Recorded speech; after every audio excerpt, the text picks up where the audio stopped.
अस्सलाम वालेकुम नाज़रीन, मेरा नाम मोहसिन नज़ीर और आप देख रहे हैं हमारा यूट्यूब चैनल। पिछले 12 घंटे पे जो हम डेवलपमेंट्स हुई हैं उस वाले से तफसील से बात करते हैं और आने वाले चंद घंटों के अंदर जो हम डेवलपमेंट्स होने जा रही हैं उसके ऊपर भी जो है वो तफसील से बात करते हैं। नाज़रीन, पूरी दुनिया में जो है वो स्टॉक मार्केट आज क्रैश कर गई है और पाकिस्तानी स्टॉक मार्केट भी तकरीबन 6287 पॉइंट्स जो है वो क्रैश हुई है। अब इसकी वजह क्या है, इसके ऊपर तफसील से बात करते हैं। ये पाकिस्तानी तारीख का सबसे बड़ा क्रैश हुआ है मार्केट के अंदर। इसकी वजह इसके ऊपर तफसील से बात करते हैं, मैं आपको बताता हूँ। इसके साथ साथ जनाब PTI के दो बड़ों की जो मुलाकातों का मैंने जिक्र किया था, तो अब दोबारा मुलाकात हुई है। आपको याद होगा मैंने उस वक्त आपको बताया भी था कि दोबारा मुलाकात होनी है। अब उसके अंदर बड़ी अहम गुफ्तगू हुई है, उस हवाले से भी जो है वो तफसील से बात करते हैं। और इसके साथ साथ अख्तर मैंगल साहब का जो धरना जारी है, आज 11वें रोज़ में वो दाखिल हो चुका है, उसके ऊपर भी जो मज़ीद डेवलपमेंट्स हुई हैं उस हवाले से तफसील से बात करते हैं। लेकिन मेरा ख्याल है कि सबसे पहले स्टॉक मार्केट से आगाज़ करते हैं। और स्टॉक मार्केट के जनाब बड़े बुरे हाल हैं और पाकिस्तानी तारीख का सबसे बड़ी स्टॉक मार्केट क्रैश जो है वो आज देखने में आई है। और इस वक्त मार्केट जो है वो तकरीबन 6287 पॉइंट जो है वो गिर गई है। As a matter of fact, जब मार्केट का आज हफ्ते का आगाज़ था, जो जैसे ही आगाज़ हुआ तो मार्केट जो है वो -1190 पॉइंट से हुआ था और उसी से पता लग गया था कि मार्केट जो है वो बहुत बुरी तरह जो है वो क्रैश होने लगी है। अब इस मौके के ऊपर 16 मुख्तलिफ कंपनीज़ के ऊपर जो है वो लोअर लॉक्स लगे हुए हैं। अब लोअर लॉक्स क्या होते हैं मैं आपको मिसाल दे के समझा देता हूँ। मिसाल के तौर पे एक स्टॉक है वो 100 रुपये का है और उसकी जब मार्केट जारी बात है गिरना शुरू होती है तो 10% का जो है वो थ्रेश होल्ड होता है। और 10 अगर आप 100 रुपये का 10% निकाले तो वो 90 बनता है। तो जैसे ही 10% का थ्रेश होल्ड होता है, मार्केट 90 पे स्टॉक आता है, तो उसके बाद जो है वो स्टॉक के ऊपर लोअर लॉक लग जाता है। तो उसके बाद जो है वो आप उस स्टॉक के ऊपर ट्रेडिंग नहीं कर सकते। इसी तरह अपर स्टॉक पे भी होता है कि 10% से जब आप ऊपर जाते हैं तो उसके बाद जो है वो स्टॉक के ऊपर जो है वो आप ट्रेडिंग नहीं कर सकते। तो 16 मुख्तलिफ कंपनीज़ के ऊपर इस मौके के ऊपर जो है वो लोअर लॉक्स लगे हैं। और इसी तरह पाकिस्तानी स्टॉक एक्सचेंज भी जनाब 6200 पॉइंट्स गिरी है तो 5% का उसके ऊपर भी जो है वो लोअर लॉक लग गया है और उसके बाद ट्रेडिंग जो है वो मुकम्मल तौर पर बंद कर दी गई। उसके बाद दोबारा बताया जाता है कि 1 बजे जो ट्रेडिंग है वो दोबारा खुल गई थी। और इसकी वजह आप क्या है वो मैं आपको बता देता हूँ। इसकी वजह बेसिकली इमरान खान एस्टेब्लिशमेंट ये लोग नहीं है। इसकी वजह ये कि डोनाल्ड ट्रंप ने, आप जानते हैं कि आज से चंद दिन पहले जो है वो टैरिफ्स का ऐलान किया था, अनाउंसमेंट की थी।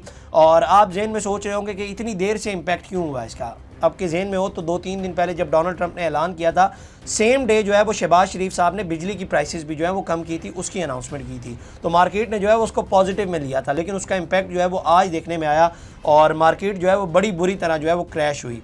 अब वो जो टैरिफ्स वाला मामला है, बल्कि उसके ऊपर जो है वो डोनाल्ड ट्रंप ने अभी रिसेंटली एक मीडिया से गुफ्तगू की, उनसे सवाल हुआ कि जो आपने टैरिफ्स लगाए इससे पूरी दुनिया की स्टॉक मार्केट जो है वो क्रैश हो गई है। तो उसका उन्होंने जवाब दिया कि जी ये एक ऑपरेशन है और ये ऑपरेशन जो है वो बहुत ज़रूरी था और इस ऑपरेशन से जो है वो मरीज़ को अफाका होगा। इस बयान के बाद स्टॉक मार्केट जो है वो और ज़्यादा क्रैश होने लग गई। उसने इसको जो है वो और ज़्यादा नेगेटिव में ले लिया। तो पूरी दुनिया की स्टॉक मार्केट जो है वो इस वक्त क्रैश हो गई है। और इस वक्त अब जब तक हम ये वीडियो रिकॉर्ड कर रहे हैं, मार्केट जो है वो 6832 पॉइंट्स गिर गई है। अभी चंद मिनट पहले ही जो है वो 287 पॉइंट्स थे, अब 832 हो गए हैं। और अब तकरीबन 23 कंपनीज़ के ऊपर, बल्कि 24 कंपनीज़ के ऊपर जो है वो लोअर लॉक्स लग गए हैं। इसके अलावा सऊदी स्टॉक मार्केट में भी जनाब 500 अरब रियाल का नुकसान हुआ है। और सऊदी मीडिया के मुताबिक सऊदी बेंचमार्क तासी इंडेक्स 700 पॉइंट्स की कमी से 11,200 पॉइंट्स पर बंद हुआ है। ऑयल कंपनी आरामको के शेयर्स की मद में 340 अरब रियाल का नुकसान हुआ है। इसके अलावा कतर, कुवैत, मस्कत और बहरीन के स्टॉक मार्केट में भी गिरावट देखी गई है, जबकि कुवैत स्टॉक मार्केट में 6.6, कतर स्टॉक में 5.5% कमी हुई है। इसी तरह हांगकॉन्ग के अंदर और टोक्यो के अंदर, ताइप के अंदर, इन तमाम मार्केट्स के अंदर जो है वो गिरावट देखी जा रही है। अलीबाबा जो बड़ा मशहूर ब्रांड है आप जानते हैं, उसमें भी जो है वो 14% उसकी प्राइसेस जो है वो मार्केट के अंदर गिर गई हैं। और इस वक्त 7300 पॉइंट्स जो है वो मार्केट मज़ीद गिर गई है। जैसे जैसे हम वीडियो रिकॉर्ड करते जा रहे हैं मार्केट जो है वो और ज़्यादा क्रैश होती जा रही है। अब इसकी वजह मैं आपको, मामला क्या है बेसिकली वो मैं आपको बता देता हूँ। जो टैरिफ वाला मामला है मैं आपको बता देता हूँ। मिसाल के तौर पर एक पेन पाकिस्तान में जो है वो 100 रुपये का है। अब उसको आप, जाहिर बात है, जब बाहर आप भेजेंगे तो जब वो बाहर लैंड करेगा, पाकिस्तान के ऊपर 29% टैरिफ लगा हुआ है। अब जैसे ही वो अमेरिका के अंदर लैंड करेगा तो वो पेन वहाँ पर 129 रुपये का हो जाएगा। अब वहाँ पर जाहिर बात है जिसने वहाँ पर ख़रीदना है वो किस रेट पे लेगा और उसके बाद उसने आगे बेचना है वो किस रेट पे फिर बेचेगा। तो इसी तरह करते कराते पेन जो है वो 135-140 रुपये का हो जाएगा। और वही पेन जब पहले 100 रुपये का मिलता था, अब वो पेन जो है वो बेसिकली 135-140 का होगा। ये वजह है जिसकी वजह से जो है वो स्टॉक मार्केट क्रैश कर गई है।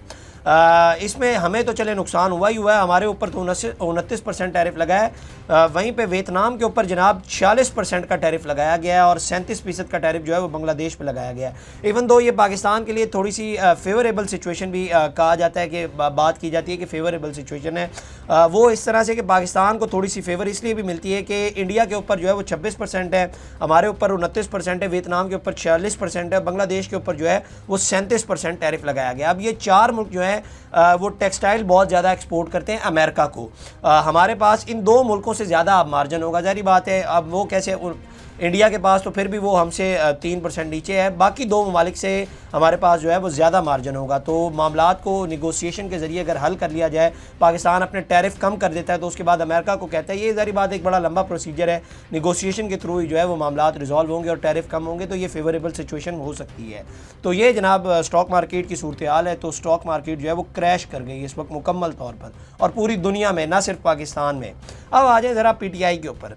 आप जानते हैं कि आज से चंद दिन पहले मैंने आपको एक खबर दी थी कि PTI के दो बड़ों की मुलाकात हुई है इस्लामाबाद से थोड़ा सा बाहर, और एक बड़ी अहम शख्सियात से हुई है, आर्मी चीफ से नहीं हुई है, मैंने आपको उस वक्त भी बताया था। अब खबर यह है कि जनाब एक और मुलाकात हुई है इन्हीं दो बड़ों की, और ये मुलाकात कल रात 12 बजे के बाद हुई है और खैबर पख्तूनख्वा के अंदर हुई है। आप लगा लें कि आज ही मुलाकात हुई है, और उसी शख्सियत से हुई है जिस शख्सियत से पहले मुलाकात हुई थी।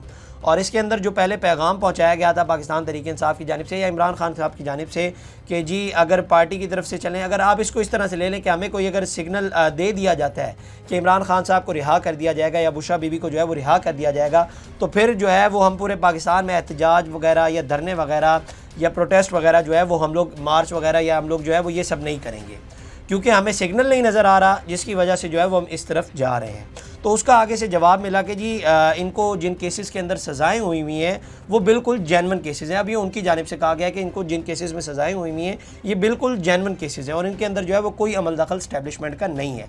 तो इसलिए इस बात पे बहस करना और आगे से फिर ये कहना कि ये हो जाएगा तो आप ऐसा भी कर लें, कुछ नहीं होगा। उन्होंने कहा कि जी केसेस बिल्कुल जेन्युइन है और सज़ाएं जो है वो बिल्कुल जेन्युइन हुई हुई है। आप कोर्ट जाकर केसेस लड़ें और अगर वहाँ से रिलीफ मिलता है तो ठीक है, वैसे अगर इस रूट से आप कोई रिलीफ तलाश कर रहे हैं तो यहाँ से आपको कोई रिलीफ जो है वो मिल नहीं सकता। तो जो दो बड़े PTI के वहाँ पर बैठे हुए थे उन्होंने कहा कि जी अगर सूरत हाल ऐसी ही रहेगी तो अनकरीब जो है वो खान साहब की जानिब से किसी भी किस्म का बड़े एहतजाज की जो है वो कॉल दी जा सकती है। तो बहरहाल इसका आगे से जवाब मिला है कि जनाब अगर आप ऐसा करना चाहते हैं तो ऐसा भी करके देख लें। इसका जवाब जो है वो हिसाब किताब बाद में हुकूमत ने जिस तरह वो चलना चाहती है उसी तरह से जो है वो चलेगी। तो मामलात जो हैं वो कोई बात उस तरह से नहीं बनी, बल्कि मैं आपको पिछली मुलाकात के हवाले से बताया था कि मामलात जो हैं मुलाकात बड़े खुशगवार माहौल में हुई है। तो इस तरह से जो है वो इस मुलाकात के अंदर जो है वो लग ये रहा है, कम से कम जो इन्फॉर्मेशन आई है उसमें लग ये रहा है कि दूरियां जो है वो मज़ीद बढ़ गई हैं और इमरान खान साहब की या PTI की जो कोशिश थी कि मामलात को रिजॉल्व कर लिया जाए वो नहीं हुए।